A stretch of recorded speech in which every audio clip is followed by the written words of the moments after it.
요한복음을 오늘까지 해서 이제 마치게 되는데 책거리 해야 되죠, 그죠?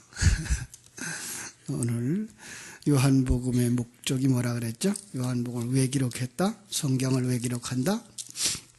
20장에 30절, 31절 가지고 설명을 했습니다. 그죠? 오직 이것을 기록하면 너희로 예수께서 하나님의 아들, 그죠?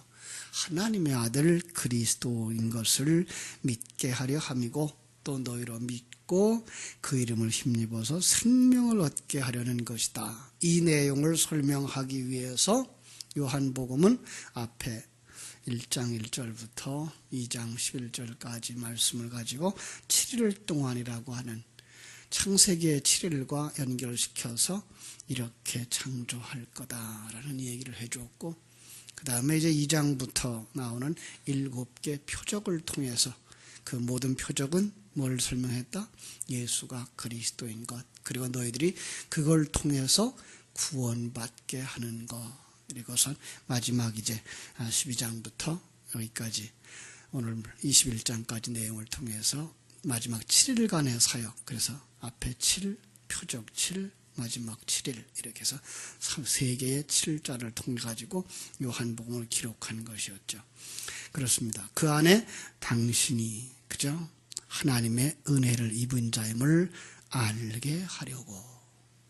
여러분들은 이 성경을 읽으면서 내가 이런 자였는데 이렇게 은혜를 입은 자였구나를 깨닫게 하려고 성경을 주셨고 요한복음을 주셨다 그랬습니다. 그래서 요한복음을 하나의 단어로 설명을 해보라, 만들어보라 그런다면 은혜죠. 은혜, 하나님의 은혜입니다. 내가 나에 된 것은 하나님의 은혜라고 바울이 고백했던 것처럼 바로 은혜죠. 그 은혜를 또 문장으로 찾아보라 그러면 바로 1장 14절이 되겠죠. 1장 14절 말씀이 육신이 되어 우리 가운데 거하심에, 그죠? 말씀이 우리 가운데 거하신. 근데 그 재미난 말은 그 낱말을 잘 표현해 보면 말씀 육신이 되어 라는, 말씀 육신, 그죠? 그러니까 말씀을 담은 육신이 되어 우리 가운데 오셨다. 그리고 그 그림을 어디서 볼 수 있다 그랬죠? 출애굽했을 때에 이스라엘 백성들과 그 가운데에 장막을 치신 것. 그래서 우리 가운데 거하심에라고 하는 그 거하심에라는 단어는 장막을 치다라는 뜻이라고 그랬습니다. 동서남북에 이제 4지파씩, 3지파씩 이렇게 해서 이제 12지파가 둘러서고 그 가운데 장막을 치고 있는 모습. 그게 바로 말씀이 육신되어 우리 가운데 거하시는 모습이다. 그들은 은혜 받은 자고 육신을 벗겨버리고 영의 사람으로 완성시키는 과정이다. 그래서 요한복음 1장에 시작할 때 빛이 세상에 왔으나 아무도 영접지 않더라라는 말을 보여주었고, 그럼에도 불구하고 거기서 뭐가 나와요? 1장 12절 영접하는 자들이 나오는데 그들이 바로 하나님의 은혜를 입은 자들, 하나님께로부터 난 자들, 그렇게 하나님의 자녀. 자, 그 하나님의 자녀 속엔 누가 있어요? 이제 말씀이신 그리스도가 계셔서 우리도 어떤 사람으로 바뀌어져요? 말씀 육신인 사람들로 바뀌어지는 거죠. 그죠? 이게 바로 그리스도인이고, 그 다음에 육신을 완전히 벗겨지는 날 우리는 온전히 예수 그리스도의 부활과 같은 완전한 말씀의 사람. 나는 있어요. 그런데도 불구하고 주장하지 않는 나, 완전히 비워지고 자기가 부인되어지고, 그리고 주님 앞에 온전히 순종하는 자의 삶. 거기서 나의 주권은, 나의 주장은 없어지는 거죠. 바로 그런 모습입니다. 그런데 그것들이 모두 다 나에게 되어진 거예요. 내 개인에게 되어진 거예요. 성경의 모든 내용들은 역사 속에서 있었던 많은 일들이고 사건들이었지만 그것을 내 속의 영적인 상황들을 설명해 주는 도구로 쓰고 계신 거예요. 이걸 잘 보셔야 돼요. 성경은 경전이에요. 역사책 아니에요. 윤리도덕을 가르치는 도덕책도 아니에요. 이것은 바로 경전이에요. 그 경전이라는 말은 바로 나에 대하여서 쓰신 책이에요. 나의 필요에 대해서 설명해 주고 있는 것. 그래서 나라는 죄인 속에 빛이신 하나님이 오셔서 내가 왕, 내가 주인, 내 마음대로 하던 것을 몰아내고 주님 뜻대로 하옵소서라고 하는 순종의 사람으로 만드는 것, 바로 그것입니다. 그래서 내가 어떤 사람인지를 보여주는 한편의 성경을 보겠습니다. 사도행전 9장입니다. 사도행전 9장에 3절부터 7절까지만 볼게요. 3절부터 7절. 사울이 길을 가다가 다메섹에 가까이 이르더니 호련히 하늘로부터 빛이 그를 둘러 비추는지라. 자, 땅에 엎드려져 들으매 소리가 있어서 이르시되 사울아 사울아 네가 어찌하여 나를 박해하느냐 하시거늘 대답하되 주여 누구시니까? 이르시되 나는 네가 핍박하는 예수라. 너는 일어나 시내로 들어가라. 네가 행할 일을 내게 이를 자가 있느니라 하시니 같이 가던 사람들은 소리만 듣고 아무도 보지 못하여 말을 못하고 서 있더라. 8절. 사울이 땅에서 일어나 눈을 떴으나 아무것도 보지 못하고 사람들이 손에 끌려 다메섹으로 들어가서 사흘 동안 보지 못하고 먹지도 마시지도 아니하니라. 자, 이것도 아주 사울의 그 변화의 역사인데, 바로 지금까지 얘기했던 성경의 내용들이 바로 이 사울이라고 하는 사람, 거기에다가 자기 이름을 넣으시면 되죠. 나라고 하는 사람 속에 이렇게 임하는 겁니다. 우리는 주님을 십자가에 못 박는 자였고 주님을 핍박하는 자였는데, 어느 날 이 어둠 같은 나에게, 그죠? 어둠인 나에게 빛으로 오신 겁니다. 다른 사람들은 알지 못합니다. 예, 이게가 진리입니다. 세상 사람들 속에 선포가 되어지는 진리가 똑같이 선포되어지지만 하나님의 백성이 아닌 자들에게는 들려지지가 않습니다.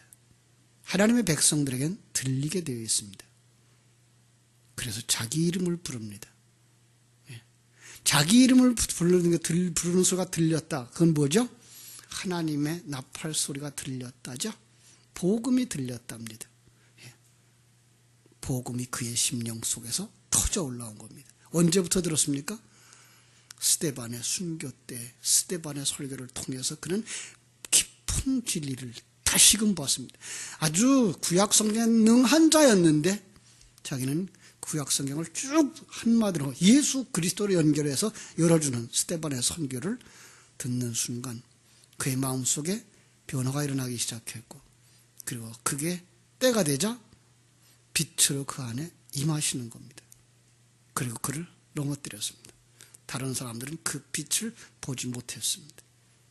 소리를 들었다고 했는데 그 소리의 내용이 무엇인지 알지 못합니다. 바로 이것이 우리의 모습입니다. 우리도 진리와 생명의 말씀이 들려지는 순간, 바로 하나님의 나팔 소리가 들려지는 순간이고, 그때 내 이름이 불러지는 순간이고, 그러면 어떤 역사가 일어나요? 요한계시록에 나오는 나팔, 7 나팔의 재앙이 내 안에서 일어나는 겁니다. 옛사람 무너뜨리는 역사들이 복음으로 일어나게 되는 것을 보게 됩니다. 그렇습니다. 베드로가 바로 오늘 본문에서 그 이야기를 해주고 있는 겁니다. 자, 베드로는 역시 어둠이었습니다. 그죠? 그래서 21장 본문으로 들어가서, 요한복음 21장으로 들어가서 3절에 보면 베드로 나는 물고기 잡으러 가노라. 그런데 그날 밤에 아무것도 잡지 못했더라. 밤에 속한 자를 설명해 주고 있는 거죠. 거기에 누가 와요? 예수님이 오시자 이제 날이 밝아져 가는 그런 그림을 4절에서 설명하고 있는 것입니다. 그들 속에 떡으로, 생명으로, 뭐죠? 성찬으로, 그것은 예수 그리스도죠. 예수 그리스도의 진리로 그들에게 오신 것입니다. 그런데 오늘 본문 속에서 이제 봅니다. 요한의 아들 시몬아 부르십니다.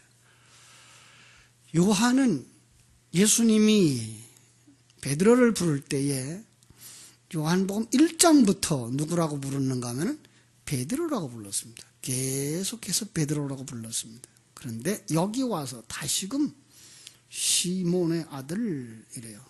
그죠? 자, 요한의 아들 시몬아 그래. 시몬. 성경 속에는요, 그 낱말이 가지고 있는 의미를 하나를 설명해 주기 위해서 같은 단어를 쭉 쓰고 있는데, 바로 이 시몬이라는 사람의 이름도 창세기부터 나오고 있습니다. 네. 그래서 어떤 사람들은 이걸 피해 보려고 시므온이라고도 썼어요, 번역할 때. 그런데 그건 다 같은 단어입니다. 시몬입니다. 그것은 하나님이 창세기에 예언해 주었던 시몬에 관한 이야기가 연결되고 있는 것입니다. 한번 볼까요? 창세기 49장 5절.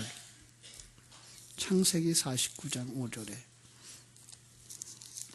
하나님이 그 야곱을 통해서 12아들을 축복하는 그 장면 속에 시몬을 향하여서 얘기합니다. 49장 5절부터 봅니다. 시몬과 레위는 형제요, 그들의 칼은 폭력의 도구로다. 내 호나 그들의 모의에 상관하지 말지어다. 내 영광아 그들의 집회에 참여하지 말지어다. 그들의 분노대로 사람을 죽이고 그들의 혈기대로 소의 발목 힘줄을 끊었음이로다. 그 노여움이 혹독하니 저주를 받을 것이며 분기가 맹렬하니 저주를 받을 것이라. 내가 그들을 야곱 중에서 나누며 이스라엘 중에서 흩으리로다. 예, 우리는 압니다. 이 시몬과 레위가 자기 누이 동생 성폭행을 당하고 바로 그러한 일로 말미암아서 그들에게 할례를 행하면 너희들과 같이 짝을 짓겠다라고 하고 같이 교제를 하겠다 해놓고는 그들이 할례를 받아 가장 고통스러울 그때에 들어가서 그들을 살해하고, 그로 말미암아 그들은 어떤 대표자가 되는가 하면 타락한 자들의 대표자입니다.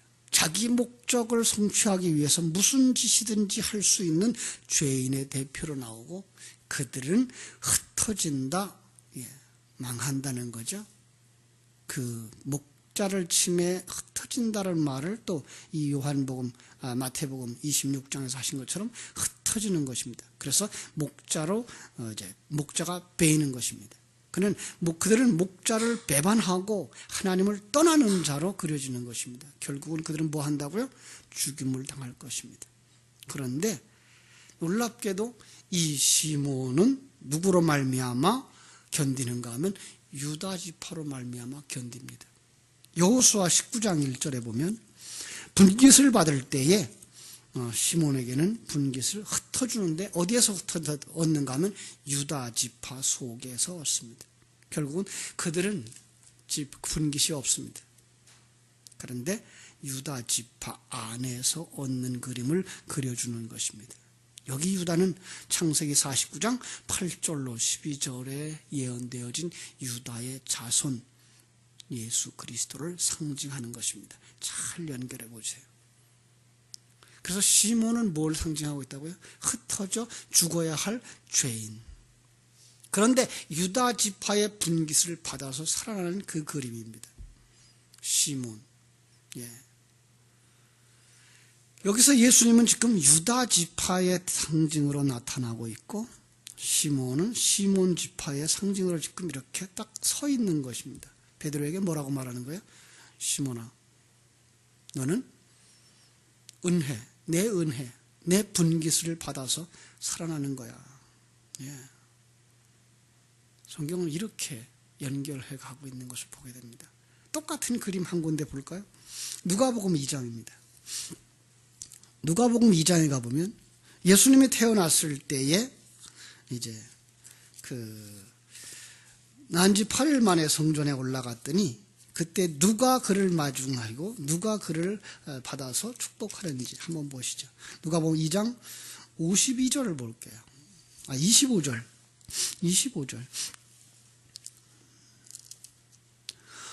예루살렘에 시므온이라 하는 사람이 있으니 이 사람은 의롭고 경건하여 이스라엘의 위로를 기다리는 자라. 성령이 그 위에 계시더라. 그가 주의 그리스도를 보기 전에는 죽지 아니하리라 하는 성령의 지시를 받았더니 성령의 감동을 보러 성전에 들어가매 마침 부모가 율법의 관례대로 행하고자 하여 그 아기 예수를 데리고 오는지라. 시므온이 아기를 안고 하나님을 찬송합니다. 주제여, 이젠 주여죠. 주여, 이제는 말씀하신 대로 종을 평안히 놓아주시는군요. 내 눈이 주의 구원을 보았사오니 이는 만민 앞에 예비하신 것이요 이방을 비추는 빛이요 주의 백성 이스라엘의 영광이니이다. 그럽니다. 그런데 쭉 내려가면서 누가 나오는가 하면은 또 36절 아셀 지파 바누엘의 딸 안나라 하는 선지자도 이제 그런 의미의 이야기를 쭉 해주는 모습을 볼 수가 있습니다. 자, 여기 시므온이 역시 시므온입니다. 예, 같은 이름입니다. 그런데 여기단 시므온이라고 번역을 했을 뿐입니다. 그런데 그가 누구로 말미암아 자기도 압니다. 유다 자손 예수 그를 안고 하나님을 찬송합니다. 아, 하나님 이렇게 해서 나를 구원해 주시는군요. 그죠? 이런 그림들입니다. 성경은 아주 재미있게 이렇게 표현들을 해주는 것을 볼 수가 있습니다. 그 예언이 창세기 49장의 예언이 그죠? 역시 예수 그리스도를 통해서 이루어지는 그림들을 이렇게 이름을 통해서 우리에게 또 가르쳐주고 있는 것입니다. 자, 이제 본문으로 돌아옵니다. 요한복음 21장 15절. 그래서 예수님이 그에게 뭐라고 그래요? 요한의 아들 시몬아, 그죠? 내가 이걸 아느냐는 거죠. 거기에 유다로 말미암아서 구원에 이르는 걸 이걸 아느냐 하는 거죠. 이걸 아느냐? 그 말을 뭐라고 물어본다? 나를 사랑하느냐? 여러분, 성경 속에 이 사랑하느냐라고 하는 말은 그죠? 그냥 감정적인 것들, 그죠? 어떤 무엇이나 해주고 싶고 그립고 이렇게 용납하는 그런 감정적인 것이 아니고 그런 건 누구도 할 수 있다? 불신자들도 할 수 있다.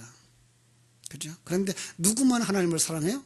하나님의 백성만 하나님을 사랑해요. 그래서 그 사랑은 어떤 사랑이다?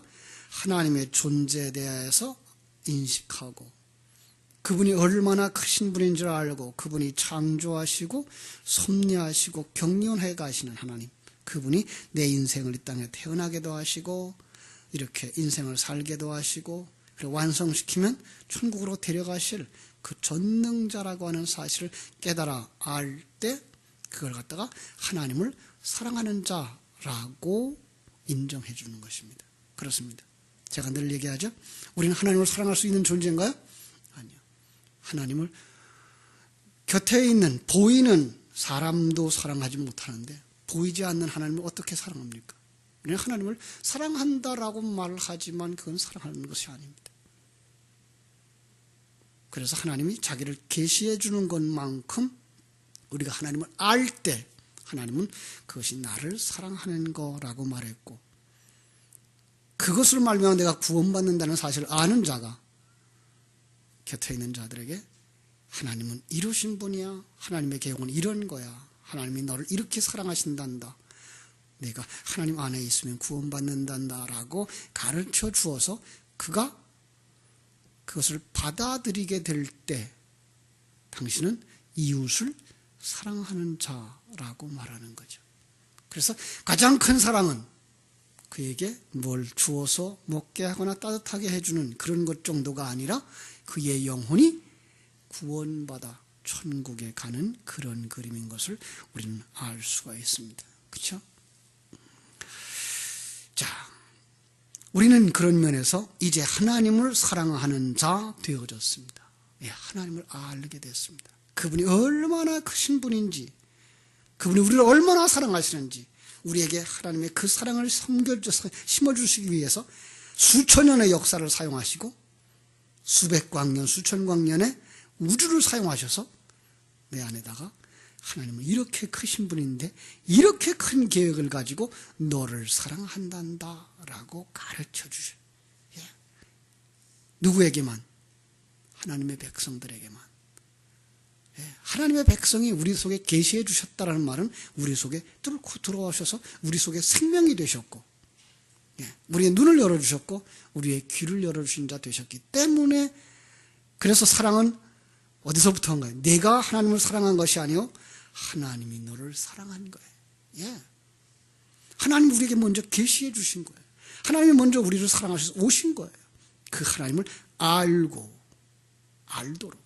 계시해 주셨고, 그리고 우리 안에 성령을 부으셔서 깨달아 알도록 역사하신 거죠. 그죠?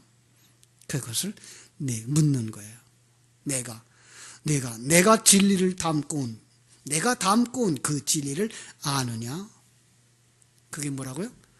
내가 나를 사랑하느냐? 라고 묻는 거예요. 여러분 어떻게 대답하시겠습니까? 그 하나님이 내 안에 들어오셔서는 그냥 한 부분으로 계시는 게 아니라, 제가 말씀드렸어요. 그 말씀이 우리를 온통 사로잡아 물과 밀가루가 반죽되어져서, 그죠? 한 덩어리 되어진 것처럼 이제는 뗄래야 뗄 수 없는, 예수님이 내 안에, 내가 예수 안에, 하나님이 내 안에, 내가 하나님 안에 있는 그 과정, 내가 하나님을 아는 것만큼, 아니 내가 하나님을 조금밖에 모르지만 하나님은 나를 온전히 아는. 그래서 베드로가 어떻게 대답합니까? 내가 주를 사랑하는 줄 주께서 아시나이다. 내 안에 계신 당신이 아십니다라는 고백입니다. 나는 이제는 내가 주님을 사랑한다라고조차 말할 수 없는 납니다. 나를 주장하지 않습니다. 이제 나는 없어졌습니다. 이제 오직 하나님 당신이 나의 주인이며 당신이 나의 삶의 전체입니다. 나 없음의 고백, 내가 주님을 사랑합니다라고 말하는 이 베드로 속에 있는 것입니다. 그가 시몬이었는데 이제 유다, 예수의 분깃을 받아서, 그죠? 하늘나라의 분깃을 받아서 하나님의 백성이 된 것입니다.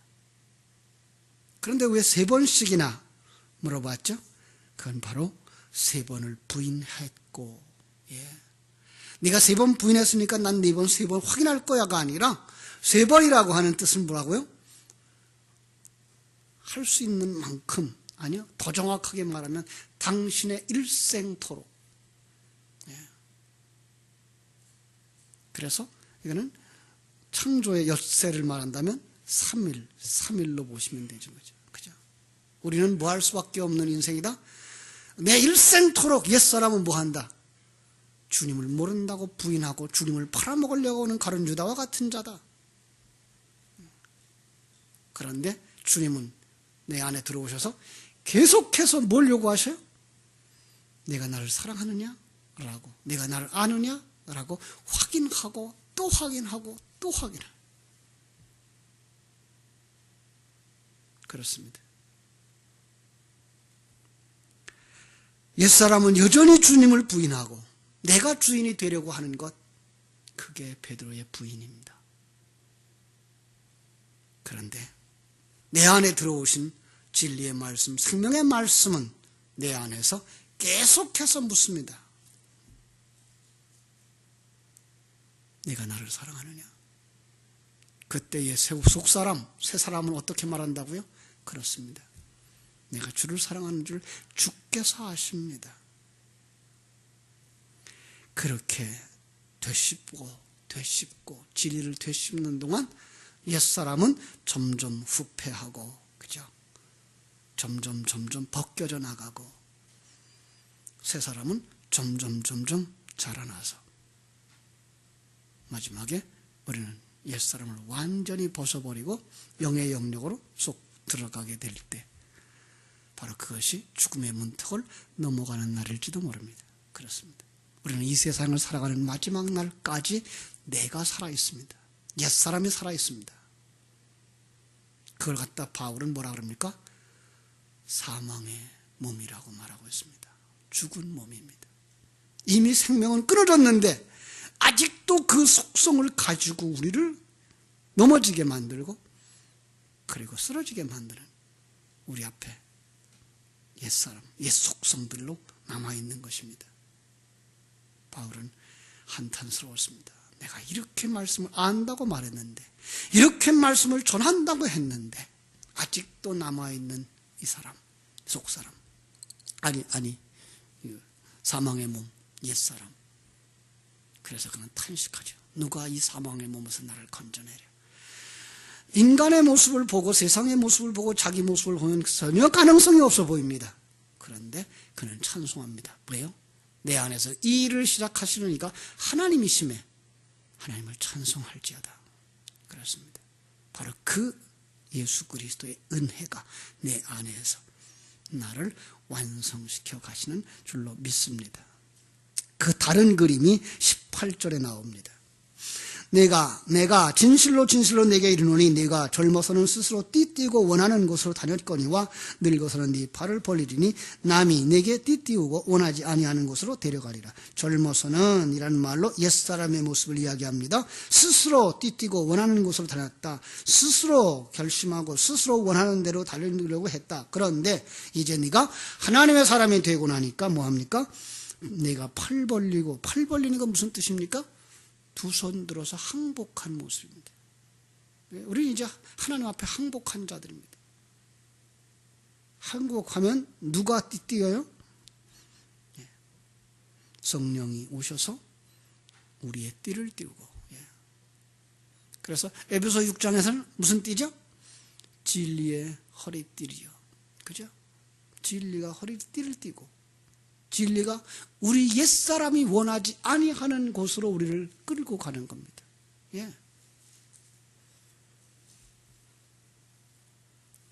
그때에 우리는 다른 사람과 비교할 것이 아니라 하나님만 바라봐야 됩니다. 그 그림이 뒤에 이 베드로가 요한에 대하여서 묻는 질문 속에 나오는 것이죠. 이 사람은 어떻게 되겠습니까? 그랬더니 예수님 뭐라 그래요? 내가 올 때까지 22절 내가 올 때까지 머물게 하고자 한들 너하고 무슨 상관이냐? 너는 나를 따르라. 옆에 사람 관계없습니다.